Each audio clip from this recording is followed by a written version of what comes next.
Hi friends, ఈ design వచ్చేసరికి మనకి ఎల్ సైజ్లో ఉంటుందండి. వర్టికన్ ఫ్యాబ్రిక్ విత్ లైనింగ్ అయితే ప్రొవైడ్ వస్తుంది. వర్టికన్ ఫ్యాబ్రిక్ జనరల్గా మనకి థిక్నెస్ ఎక్కువగా ఉంటుంది, బట్ థిక్నెస్ ఉన్నా కానీ విత్ లైనింగ్ అయితే ప్రొవైడ్ చేశాడు. ఎందుకంటే మనకి వర్క్ వచ్చేసరికల్లా లోపల రఫ్ అవ్వకుండా మనకి లైనింగ్ అయితే ప్రొవైడ్ చేశాడు.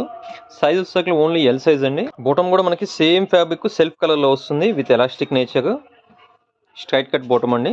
దుపట్టా వచ్చేసరికి మనకి డిజిటల్ ప్రింటెడ్లో ఆర్గంజా ఫ్యాబ్రిక్ మీద వస్తుంది. టూ సైడ్స్ కూడా ఈ విధంగా మనకి బెనారసీ లేస్తో అయితే వస్తుందండి, బెనారసీ వీవింగ్తో అయితే వస్తుంది. విత్ టషల్స్ అయితే ప్రొవైడ్ చేశాడు. ఫుల్ లెంత్ ఉంటుందండి. దుపట్టా లెంత్ అయితే మాత్రం చాలా పెద్దదిగా ఉంటుంది. మనకి అవుట్ఫిట్ అయితే ఈ విధంగా ఉంటుందండి. చాలా బ్యూటిఫుల్ డిజైన్. మనకి ఓపెన్ వచ్చేసరికి వైన్ కలర్, నెక్స్ట్ వచ్చేసరికి మనకి పికాక్ బ్లూ కలర్ అండి, dark peacock blue colour. Second one వచ్చేసరికి మనకి లావెండర్ కలర్. థర్డ్ వన్ వచ్చేసరికి మెరూన్ కలర్ అండి. ఓపెన్ వచ్చేసరికి మనకి వైన్ కలర్ వస్తుంది. టోటల్గా 4 కలర్స్. డార్క్ పికాక్ బ్లూ అండి, లావెండర్, మెరూన్ రెడ్, ఓపెన్ వచ్చేసరికి మనకి వైన్ కలర్. ఏదైనా కానీ మనకి ఓన్లీ 999 అండి. షిప్పింగ్ అనేది ఎక్స్ట్రా పడుతుంది. కొత్తగా మన ఛానల్ సబ్స్క్రైబ్ చేసుకోండి.